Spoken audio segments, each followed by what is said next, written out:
오늘 말씀은 시기심에 사로잡힌 유대인들의 위협으로 데살로니가에서 피신했던 바울 일행이 베레아에 갔을 때 말씀입니다.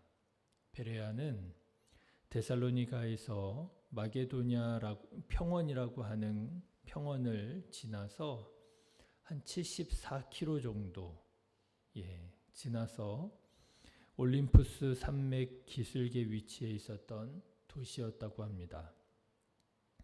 당시에도 많은 인구가 살고 있었지만 정치적으로는 별로 큰 비중을 차지하지는 못하는 그런 곳이었다고 하지요. 바울은 베레아에 가서 먼저 유대인의 회당에 들어가 복음을 전했다 했습니다. 그런데 여러분, 이때 바울과 실라의 마음이 어땠을까요? 직전에 데살로니가에서 유대인들의 위협을 받았던 것을 생각해 보면 마음 한편 두려운 마음도 들지 않았겠습니까? 이들도 복음을 거부하고 이들도 또 바울 일행을 위협하면 어떻게 하나, 그럴 수 있잖아요. 그리 먼 곳에 이렇게 떨어져 있었던 사람들이 아니라 비교적 가까운 곳에 있었던 사람들이었으니 그럴 수도 있겠다 하는 생각을 해봅니다. 그런데 오늘 말씀을 보면 바울은 유대인들을 향한 복음을 전하는 일을 멈추지 않습니다. 두려웠을 텐데요. 걱정도 되었을 텐데요. 바울은 유대인의 회당에 찾아가서 먼저 복음을 전하지요. 자, 그런데 이렇게 바울이 회당에서 복음을 전하자 이번에는 데살로니가에서와는 정반대로 예상치 못한 반응이 일어나게 됩니다. 베레아 사람들이 복음을 적극적으로 받아들이고 그래서 놀라운 복음의 역사가 열매에 맺히게 되었다는 거예요. 11절, 12절 말씀을 보시면 간절한 마음으로 말씀을 받고 이것이 그러한가 하여 날마다 성경을 상고함으로 그 중에 믿는 사람이 많고 또 헬라의 귀부인과 남자가 적지 않았다라고 하는 거예요. 그뿐 아닙니다. 이고니온 사람들이 루스드라까지 쫓아와서 사람들을 선동해서 바울을 죽이려고 했었던 적이 있잖아요. 돌을 던져가지고 거의 죽을 뻔하지 않았습니까? 그런데 비슷한 일이 여기에서도 일어나요. 데살로니가 사람들이 베레아까지 쫓아와서 바울에게 위협을 가하려고 사람들을 선동했어요. 그런데 이 베레아 사람들은요, 데살로니가 사람들에게 별달리 호응해주지 않았던 모양입니다. 그냥 사도 바울이 큰 위협 없이 베레아를 떠나는 것으로 끝나게 돼요. 여러분, 이상하지 않습니까? 똑같은 사람이 똑같은 것을 전했어요. 똑같은 바울이 예수가 그리스도시라고 하는 똑같은 복음을 전합니다. 그런데 베레아와 데살로니가에서의 반응이 전혀 달라요. 왜 그렇게 달랐을까요? 정말입니다. 요즘에도요, 똑같은 곳에서 똑같은 예배를 드리는데도 어떤 분은 은혜 받았다 기뻐하고요. 어떤 분은 은혜를 받기는커녕 오히려 더 마음이 강팍해지는 것을 보게 됩니다. 참 이상하지 않습니까? 똑같이 예배를 드렸어요. 한 자리에서 예배를 드렸습니다. 그런데 어떤 분은 되게 기뻐해요. 아, 내가 이런저런 고민이 있었다고. 그런데 오늘 말씀을 통해서 내가 이렇게 하나님의 응답으로, 하나님의 말씀으로 내가 길을 얻게 되었다고, 길을 찾게 되었다고, 감사하다고. 그런데 똑같은 곳에서 똑같이 예배를 드리는데요. 어떤 분은요, 아, 그거 나들으라고 하는 말이냐고. 지금 목사님이 설교 시간에 하나님의 말씀을 전한다 하면서 지금 나들으라고 그렇게 말한 거 아니느냐고. 그러면서 오히려 더 실족하고 마음이 강팍해지고. 여러분, 왜 이렇게 다를까요? 성경에 보면 베레아와 데살로니가 사람들의 반응이 이렇게 달랐던 이유를 이렇게 말합니다. 11절 말씀을 보십시오. 베레아에 있는 사람들은 데살로니가에 있는 사람들보다 더 너그러워서 간절한 마음으로 말씀을 받고 이것이 그러한가 하여 날마다 성경을 상고했다. 그 이유가 뭐라고요? 베레아 사람들이 너그러운 사람들이었기 때문에 이렇게 반응이 달랐다라고 하는 거예요. 여기에서 너그럽다라고 번역한 말이 유게네스라고 하는 말인데요. 이게 무슨 뜻이냐면 고귀하다라는 뜻이래요. 고귀한 성품을 가지고 있는 사람들이다라고 하는 거죠. 그래서 우리가 지금 사용하고 있는 이 성경 바로 전에 우리가 많이 사용했던 개역 한글판 성경에서는요. 뭐라고 번역했었느냐 하면 베레아 사람들이 더 신사적이어서 이렇게 번역을 했었습니다. 네. 뭐가 달랐느냐? 똑같은 바울이 똑같은 것을 전했지만 왜 결과가 달랐느냐? 뭐가 달랐느냐? 그 똑같은 바울의 입에서 나오는 똑같은 복음을 듣는 사람들의 마음이 달랐다는 거예요. 사람들의 성품이 달랐다라고 하는 거죠. 데살로니가 사람들은 어떤 사람들이었어요?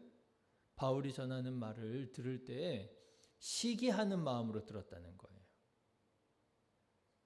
그래서 헬라인들이 바울을 따르는 것을 보고 곱깝게 여기고 해코지하려고 들고 데살로니가 사람들의 마음밭은 시기하는 마음밭이었다고 한다면 베레아 사람들의 마음밭은 너그러운 마음밭이었다. 그래서 사도 바울이 복음을 전할 때 그 복음을 함부로 속단하지 않고 그 말씀을 잘 듣고 분별하려고 했다라고 하는 거예요. 말씀이 그러한가 하여 상고했다라고 그랬잖아요. 그랬을 때에 그들은 예수님을 그리스도로 믿고 구원받게 되었다라고 하는 것이지요. 저는 오늘 말씀을 준비하면서 성품이 참 중요하구나 하는 생각을 하게 되었습니다. 여러분, 뭐가 중요해요? 우리 믿는 사람들에게 복음이 중요하잖아요. 네, 복음이 가장 중요합니다. 하나님의 말씀이 온전히 선포되어야 될 것이에요. 그런데요, 그것만큼 복음만큼 중요하지는 않다 할지라도 성품도 중요하더라고요. 그 사람이 가지고 있는 기본 성품이 어떤가에 따라서 복음을 대하는 태도도 달라지고요.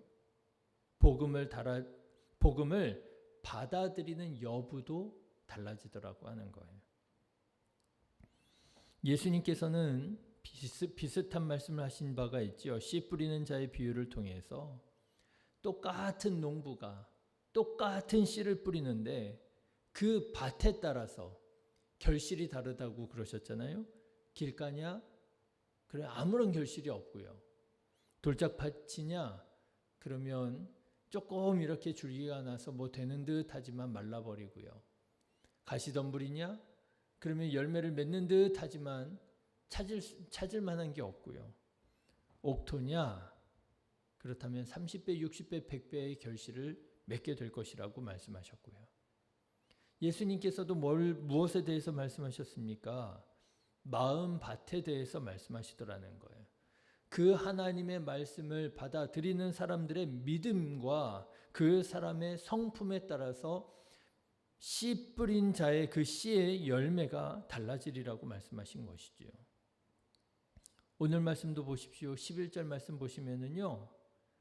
굳이 성경은 베레아 사람들을 설명할 때 데살로니가 사람들과 비교합니다. 베레아에 있는 사람들은 데살로니가에 있는 사람들보다 더 너그러워서 그렇죠. 베레아 사람들의 마음밭과 데살로니가 사람들의 마음밭을 굳이 비교해요. 마음밭이 다르다라고 하는 거예요. 데살로니가 사람들은 시기하는 사람들이었다고 한다면 베레아에 있는 사람들은 너그러운 사람들이었다라고. 복음이 그 사람의 생각과 마음을 변화시켜서 그의 운명과 영혼을 구원하는 것도 맞습니다. 그것도 맞아요. 그런데 또 다른 한편 그 사람이 어떤 믿음을 가지고 있느냐, 어떤 성품을 가지고 있느냐, 어떤 마음밭을 가지고 있느냐에 따라서 그 사람이 복음을 대하는 태도도 다르고요, 복음을 받아들이는 여부도 달라지더라고 하는 것입니다. 사랑하는 성도 여러분, 여러분은 평소 어떤 성품을 가지고 살아가고 계십니까? 여러분은 예배를 드릴 때 어떤 믿음으로 하나님의 말씀을 듣고 있습니까? 여러분의 마음밭은 누구와 닮아 있습니까? 베레아 사람들과 닮아 있습니까? 아니면 데살로니가 사람들과 닮아 있습니까? 이렇게 말씀드릴 수 있을까요? 여러분의 마음밭에는 시기심이 있습니까? 아니면 너그러워서 하나님의 말씀으로 분별하고자 하십니까? 저는 바라기는 우리 신의교회 성도님들은 베레아 사람들처럼 너그러운 마음밭을 가진 사람 되시기를 주님의 이름으로 축원합니다. 우리의 마음밭이 데살로니가 사람들과 같이 시기하는 마음밭이어서는 안 될 거예요.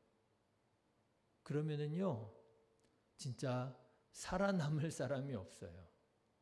다 없어져야 돼요. 다 끊어버려야 돼요. 이 사람은 이래서 문제, 저 사람은 저래서 문제. 문제가 없는 사람이 어디 있어요? 부족함이, 연약함이 없는 사람이 어디 있어요? 그런데 데살로니가 사람들처럼 시기하는 마음으로 본다면요, 아무도 옆자리에 남아있지 않을 것입니다.